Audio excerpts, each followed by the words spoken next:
नमस्कार। आप सभी को विजयदशमी की हार्दिक शुभकामनाएं और ये कामना करता हूँ कि हमारे भीतर के रावण जल्द से जल्द हमारी देह से निकल भागें। आइए ज़रा आज बात करते हैं हमारा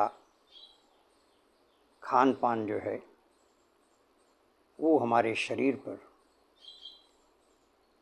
क्या क्या असर छोड़ रहा है। दरअसल खान पान कैसा है, तो आइए जानते हैं। हम जो रोज़ के जीवन में खाते हैं उसके गुण कैसे हैं।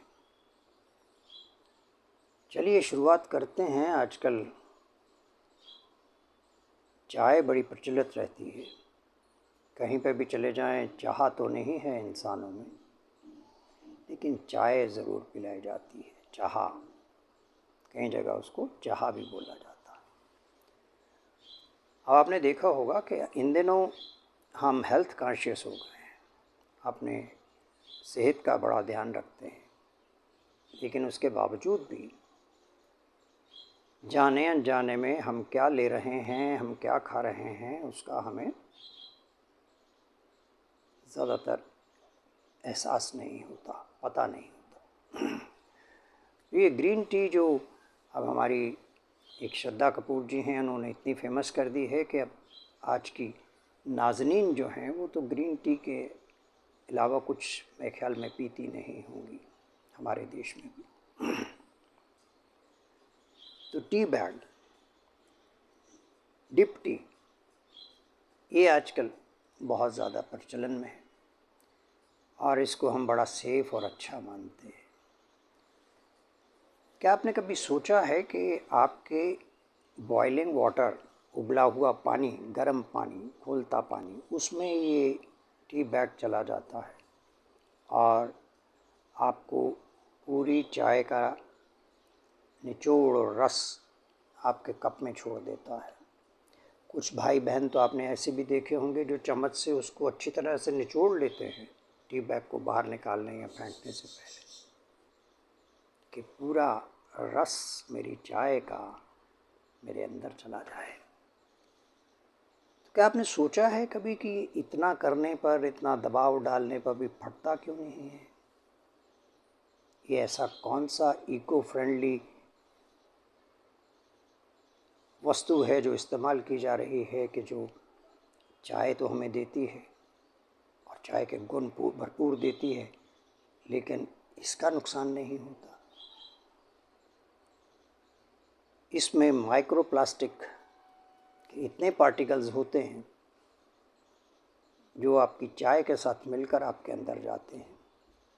दशा वैसी ही है जैसे हमारा मछलियाँ और जल के अंदर रहने वाले जीव जंतु हैं, वो हमारा फेंका हुआ प्लास्टिक जो है खाते हैं और कैसे उनके आंतड़ियों में और उनके शरीर में जाके वो उनको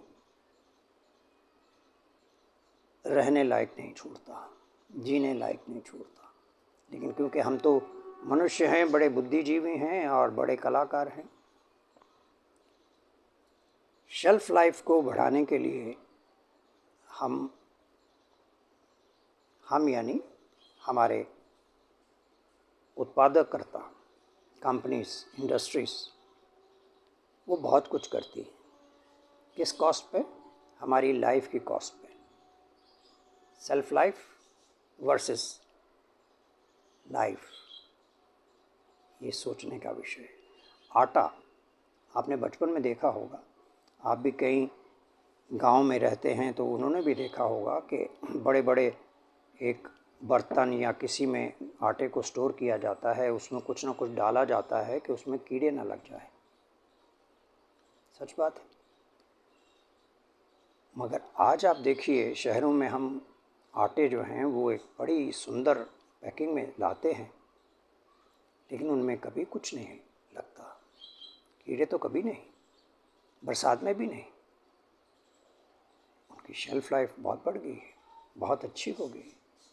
हमें अब तसल्ली है कि ये अच्छा आटा है जो हम खा रहे हैं।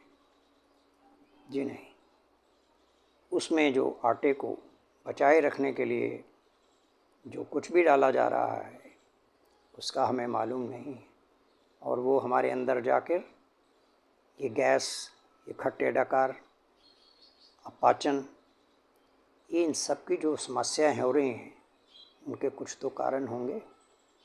सोचिए, चावल, बासमती का चावल बहुत महंगा होता है, अभी भी है। तो एक कंपनी ने कुछ 10-12 साल पहले एक रोज़ाना करके उसका एक ब्रांड निकाल दिया।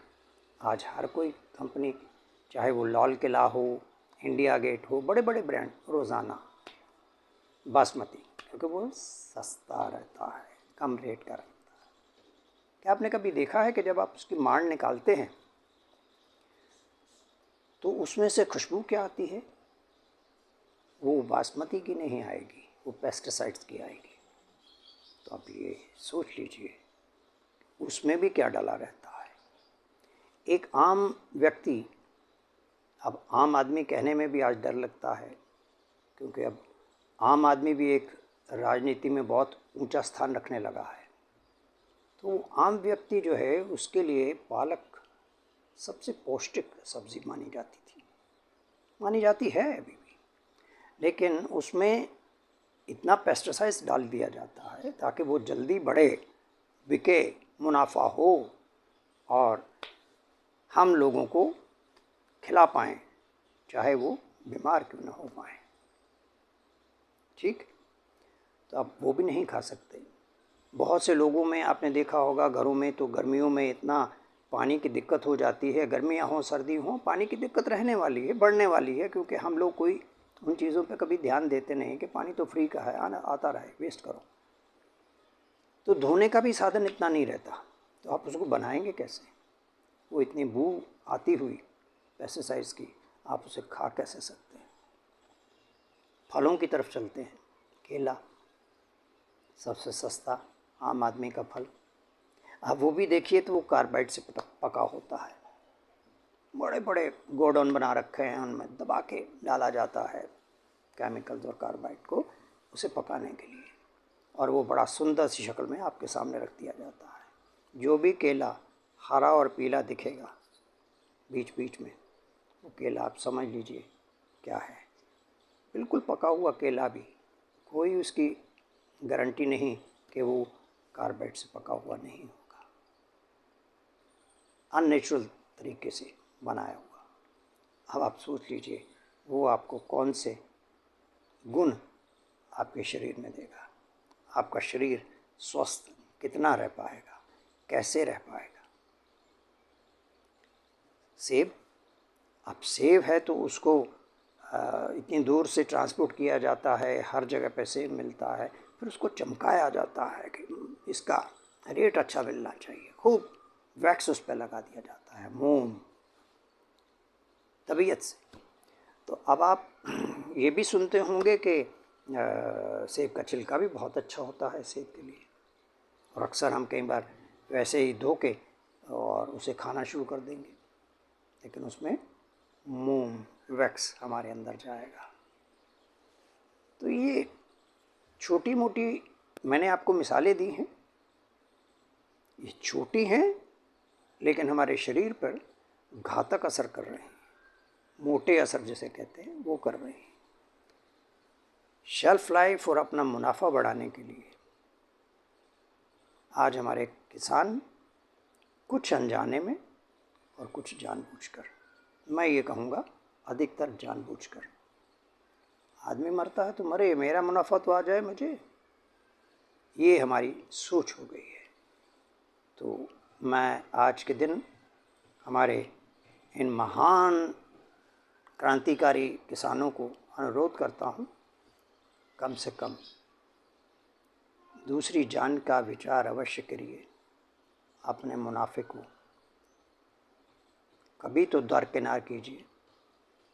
और ये याद रखिए, वो 10 सिर वाला था, ज्ञानी, बलशाली, बलवान, पंडित, वो भी ना बच पाया। आप मुनाफा लेके कहाँ जाओगे? कब तक बचे रहोगे? एक दिन आपको दूसरे के उत्पाद, जो कि हर किसी केमिकल से युक्त होंगे, आपको भी वो हॉस्पिटल तक पहुंचाएंगे।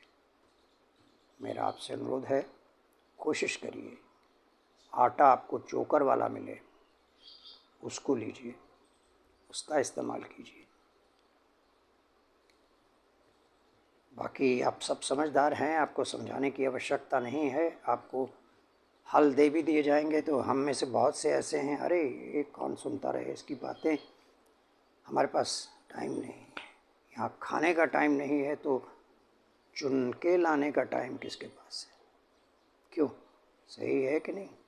चलिए, अगली बार फिर मिलेंगे, कुछ और बातें करेंगे।